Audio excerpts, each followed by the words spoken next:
This is The Run Wave, candid chats with real runners about topics that affect the running community.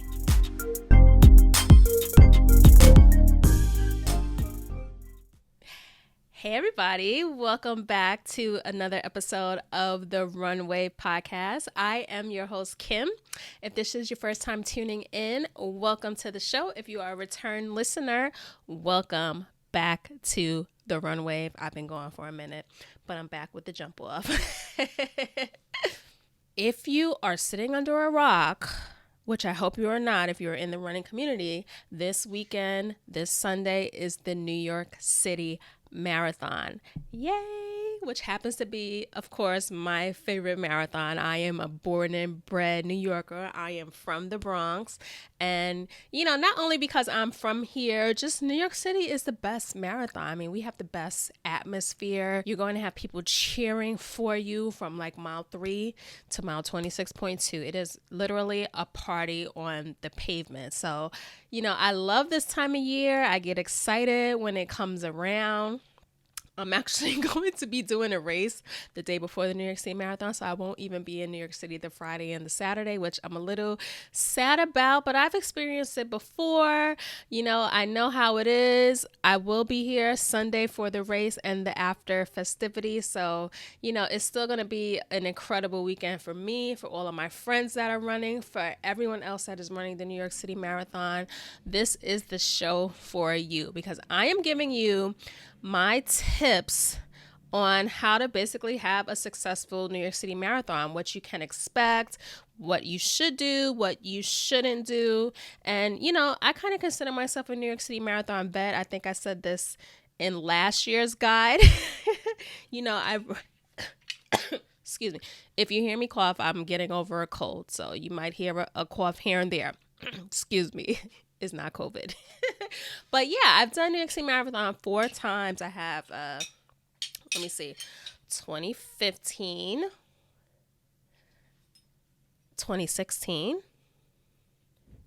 They look basically the same, 15 and 16 medal. If you're watching this at home, on your phone, wherever, I'm showing you the hardware that I have from the marathon.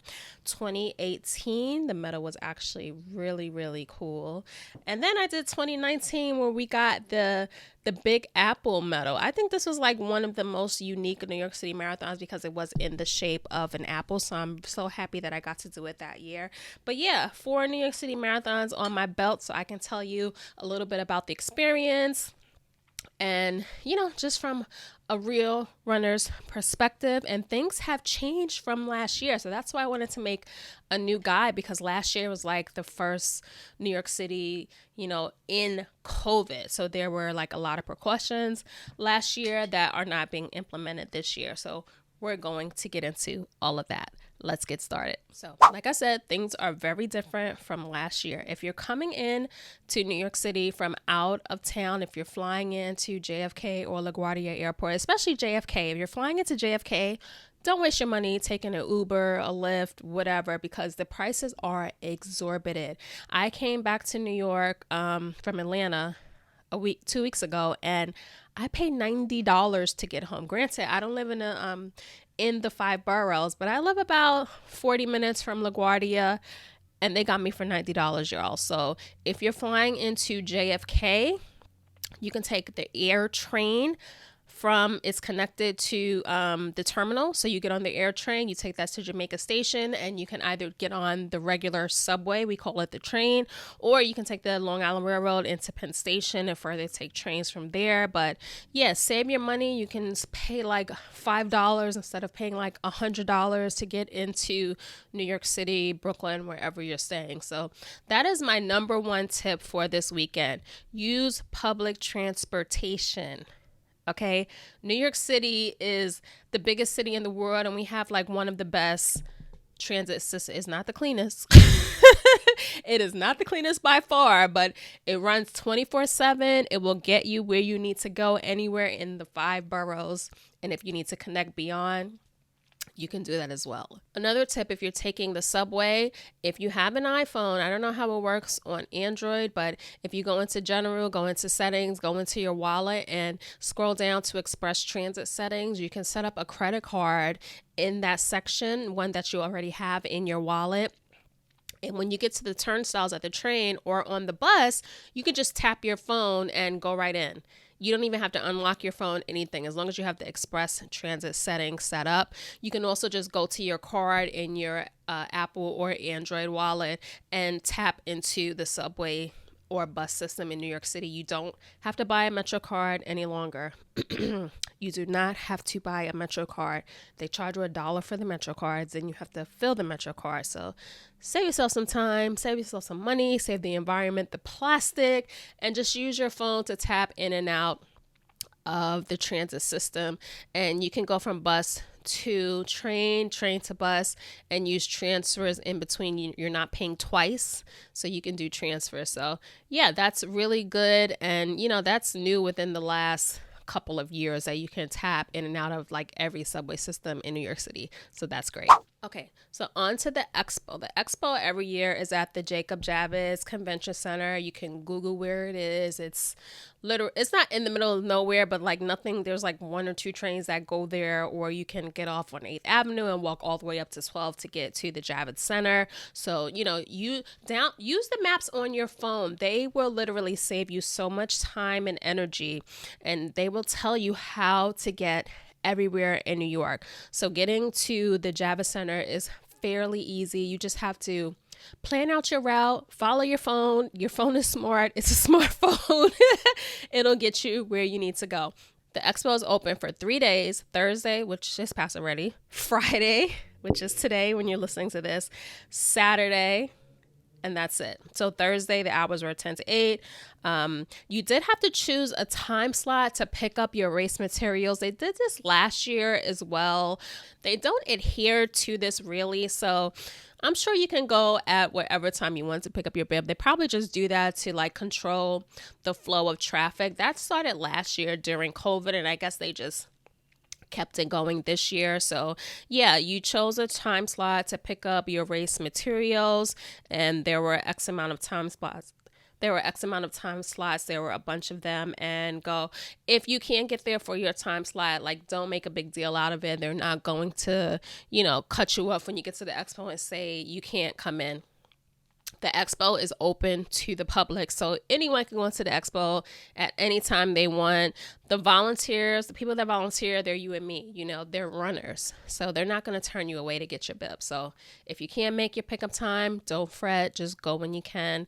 And, they want us to come to the expo because they want us to spend money. Hello. They want your money, so they want you at the expo.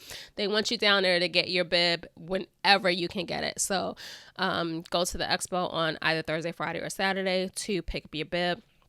Last year, you actually needed to be vaxxed to get into the Javits Center.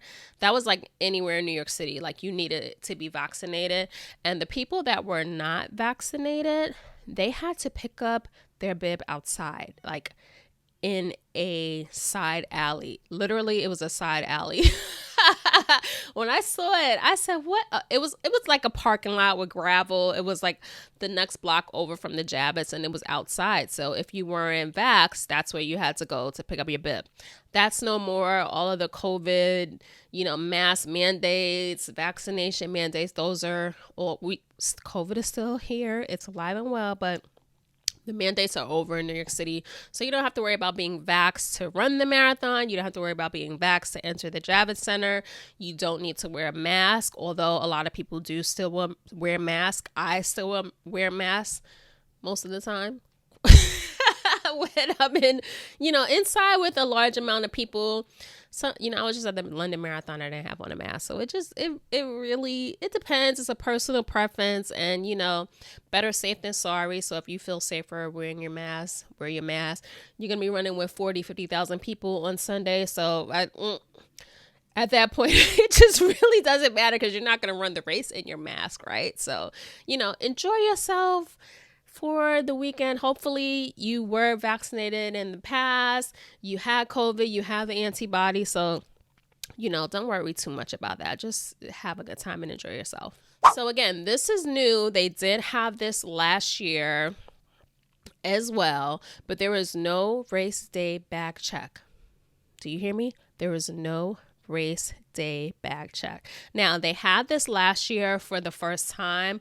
This was new because before you would check your bag at the start line. There were UPS trucks at the Verrazano Bridge. They were, when you started the race, you saw them lined up, and, you would hand in your stuff at the start line. That's no more.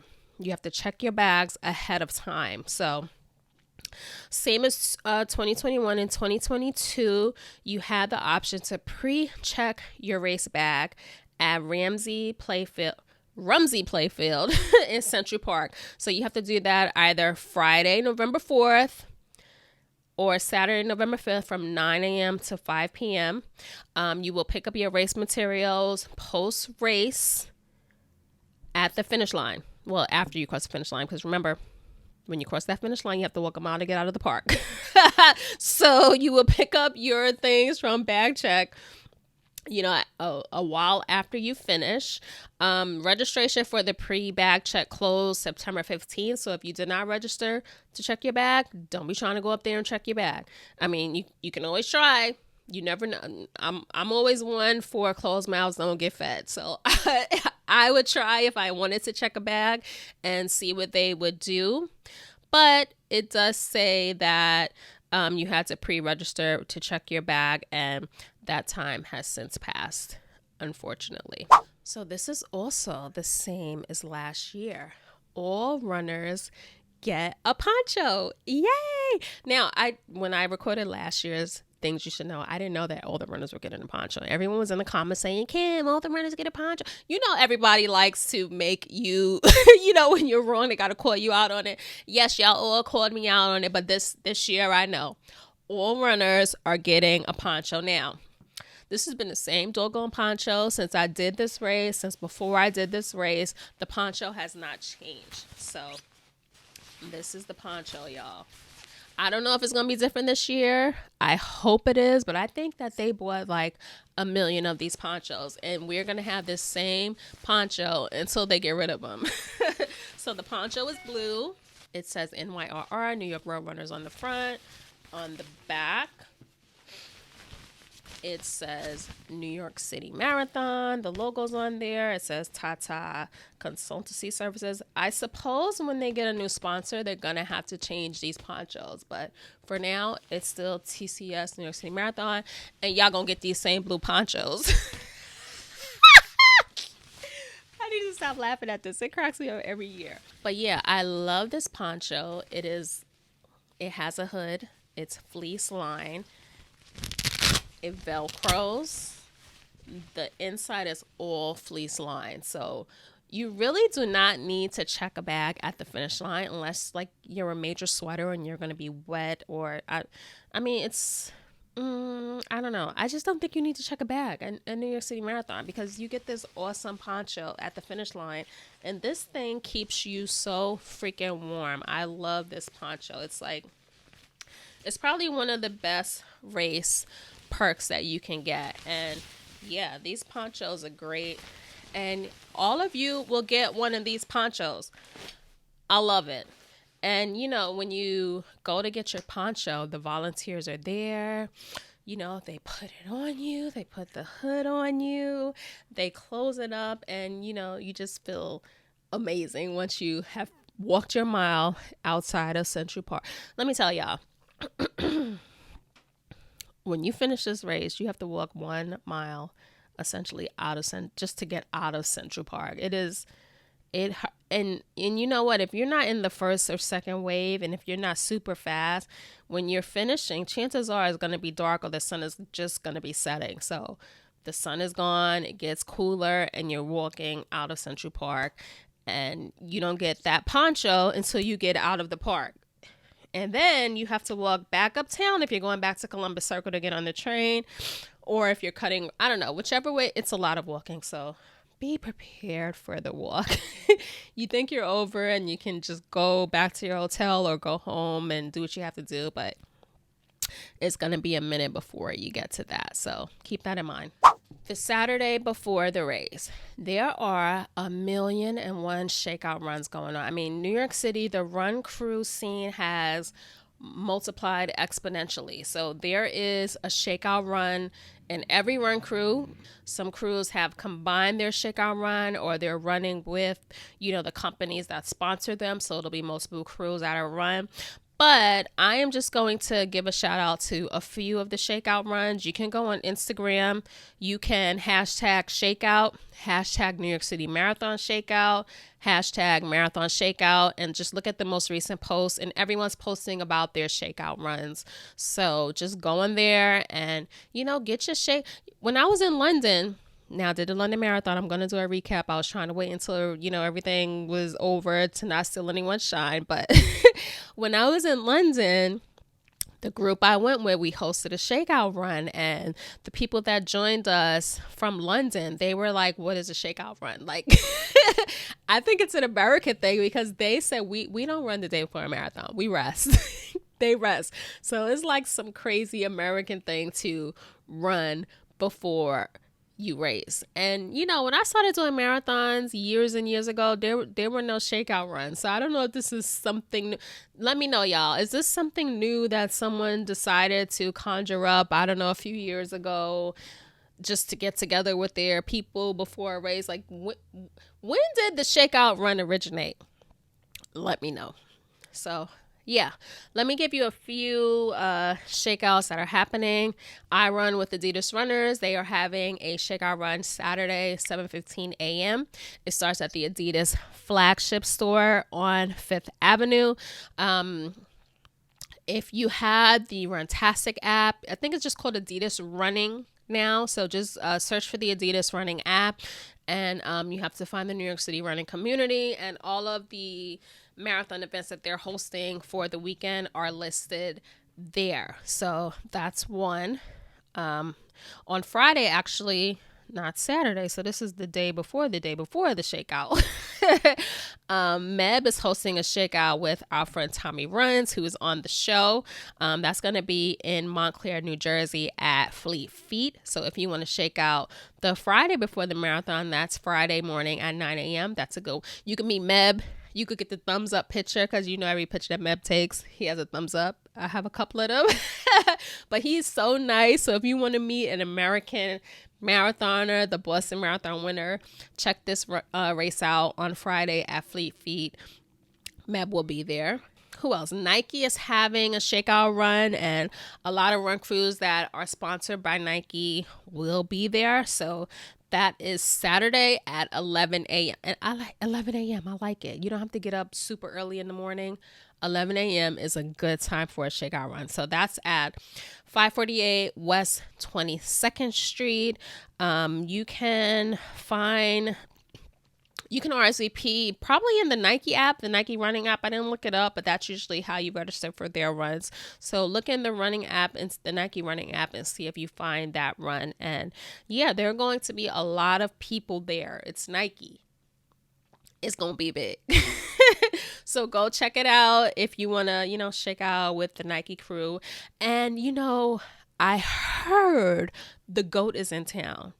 So the GOAT, y'all know who the GOAT is? Kipchoge. He might show up to this run. You never know. Who says you never know? Lotto, New York City Lotto. You never know. So this would be a good shakeout run to pop into, because I still haven't met the GOAT. I want to meet the GOAT. I'm not going to be here though. So also, Believe in the Run is having a shakeout run Saturday at 10:30. It's going to be from Fleet Feet in Columbus Circle, formerly Jack Rabbit. If you're familiar with New York City, there's like a mall in Columbus Circle. You go upstairs one flight, come around the escalator straight to the left, to the back. There is a Fleet Feet, used to be Jack Rabbit, New York running company as well. So they host runs multiple times during the week there. They are having a shakeout run. They're having swag. I think they're having food. They're having drawings for I think they're having drawings for items as well. So go ahead and check that out. That is Saturday at 10:30. All right, so let's talk about race day, Sunday. So, getting to the New York City Marathon will literally make or break your day. Logistically, New York City is probably the worst marathon to get to because the start of the marathon is in Staten Island. Now, I am a native New Yorker. The only times that I have been to Staten Island is to run the Staten Island half marathon and to run the New York City Marathon. I don't know one soul that lives on Staten Island. I have never been there socially for anything. I've never been invited to anything there. You just don't go to Staten Island unless you live there. And there's a reason. It's Staten Island. It's like in the middle. It's literally at the end of New York, basically New Jersey. You have to either, the only way there is by ferry because it's water separates it. So I have gone to the marathon two ways. I have taken private transportation, which was a bus. It was a cheese bus. They picked us up. It left from Long Island from a local running store. It was super early in the morning because the Verrazano Bridge closes very early.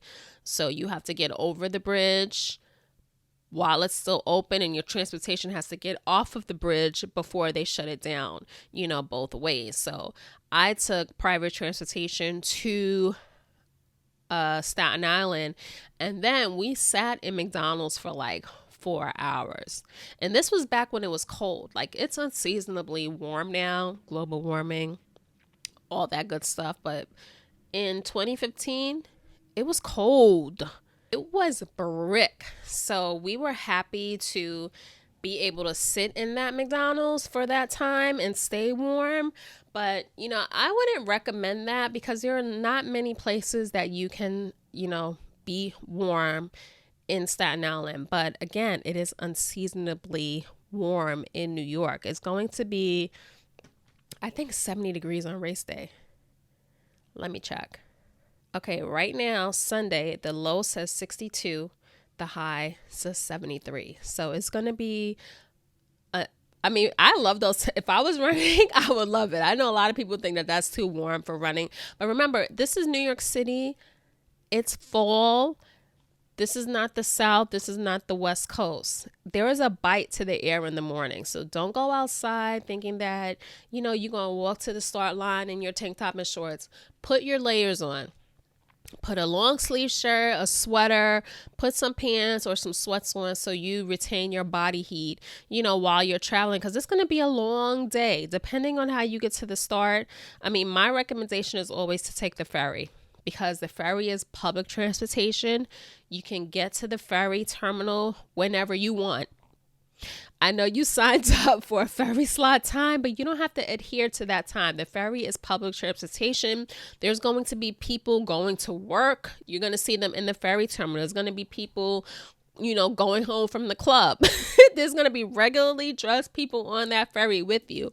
So if your wave starts at 10 o'clock and you were supposed to get a 6:30 or 7 o'clock ferry, forget that. You don't want to get to the start village and be standing around for 3 hours or nothing.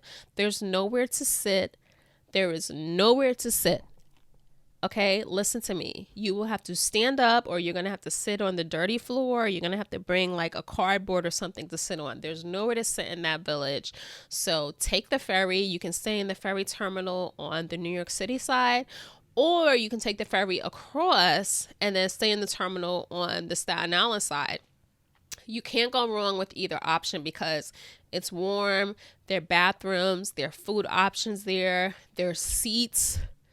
It's you get the best of both worlds. If you signed up to take like the Midtown bus or something, it's nice if you're in the earlier waves because you're not waiting around that long. But if you're like in wave 3, 4, or 5, you don't want to be taking a bus and you're just stuck standing around the village for 3 hours. Like, what are you going to do for 3 hours? There's nothing to do there. So trust me, take the ferry. Even if you sign up for the bus, go take the ferry and just get on the ferry. Give yourself 2 hours to get across the Staten Island. After you get to Staten Island, you have to take a bus. They charter buses. You have to take a bus to the village.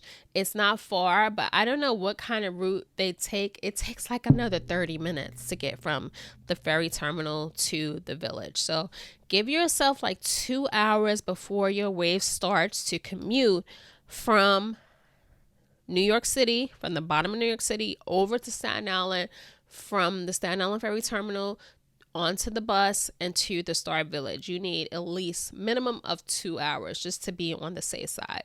One year I like cut it really, really close and I missed my wave.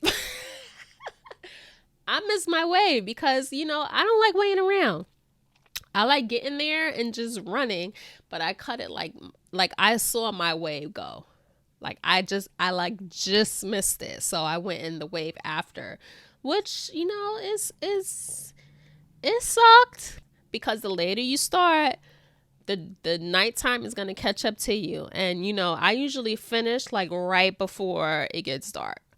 So, you want, cross your fingers, your finish line pictures to be during the day. You don't want to be finishing at night, which there's nothing wrong with finishing in the dark. A finish is a finish as long as you, get in under the course cutoff time. A finish is a finish. So finish when you want to finish, but I like to finish when it's daylight.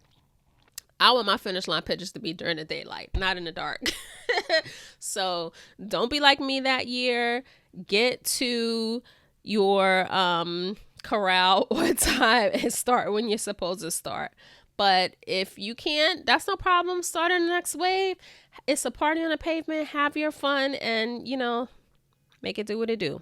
Okay, so I'm not really going to talk about the course because people have analyzed the course forever and a day. But I will say this. The course starts on the Verrazano Bridge, and it is like a steady incline for a mile. So don't go out there thinking like, this is mile 1. I got all this energy. I'm going to bank all this time. Don't do it. Don't you do it because it will catch up to you. I mean, unless you've been training extensively on hills, you don't want to like push it at the start. Just be easy, enjoy yourself, and, take it easy that first mile and a half, because once you get to the top of the bridge, you'll go down and, you'll feel the ride and you'll enjoy it, but don't kill yourself that first mile. And, you're going over like 4 or 5 bridges on this course. And like the 59th Street Bridge heading into mile 16, it's okay. I skipped ahead. But yeah, the 59th Street Bridge headed into mile 16. It's like 2 miles long. And the first part is an incline. So all of the bridges in New York City, you're going to be going over a bridge. You're going to be like a steady incline the entire way. And steady inclines, I mean, when you're looking at it, it doesn't look bad, but when you're running it, it is bad. So don't kill yourself on these bridges and, take your time. If you need to walk. Once you get to that almost mile 16, everybody's going to be walking over that 59th Street Bridge, unless you're like in wave 1 or wave 2. After that, everybody's going to be walking over that bridge. So if you need to walk it out. Don't overdo it, because once you come off of that 59th Street Bridge to mile 16, like as soon as you hit that corner, you're going to see the crowds. Everyone's going to be screaming your name, and you're going to get that boost of energy, and you're going to want to jet up First Avenue. So yeah, that's just my advice on the course. There are so many course breakdowns. You can Google them and they'll tell you all about the course. I'm not going to do that. But yeah, just take it easy, enjoy yourself, enjoy the crowds. The New York City crowds are amazing, and if this is your first marathon, your first New York City marathon, you're going to really enjoy yourself.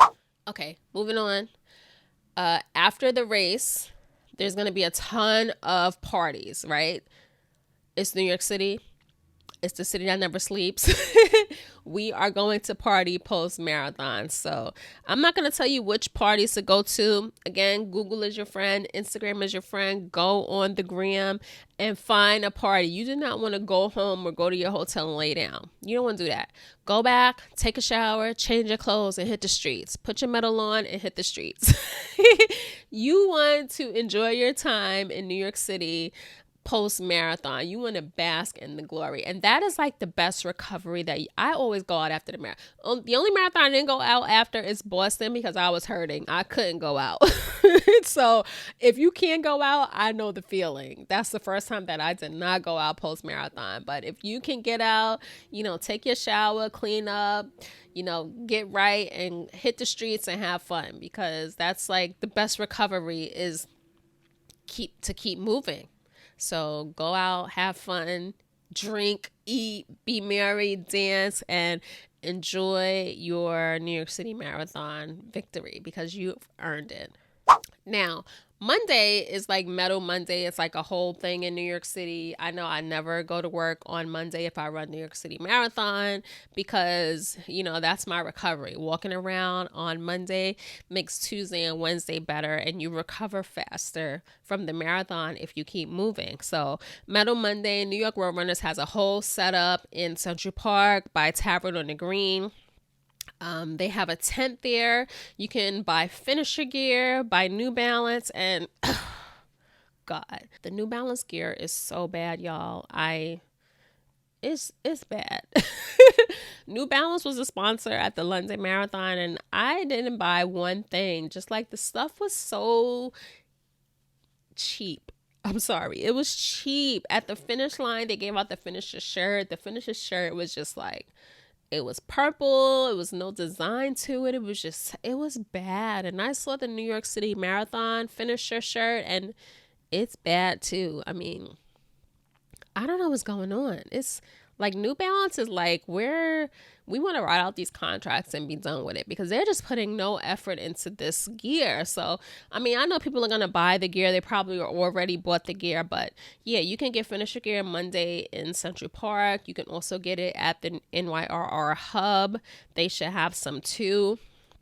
And, they have metal engraving there as well. They used to have free metal engraving at, New York Running Club, which is now Fleet Feet. I was trying to find if they had it this year, but I don't see anything on their website saying they do. So if you know anyone that is doing free metal engraving, let us know, or you can pay, I think it's like $27 to get it done at New York Road Runners. And they also have it during the week at the hub. So if you can't get it done Monday, you can get it done another day of the week if you're still in the city at the NYRR hub.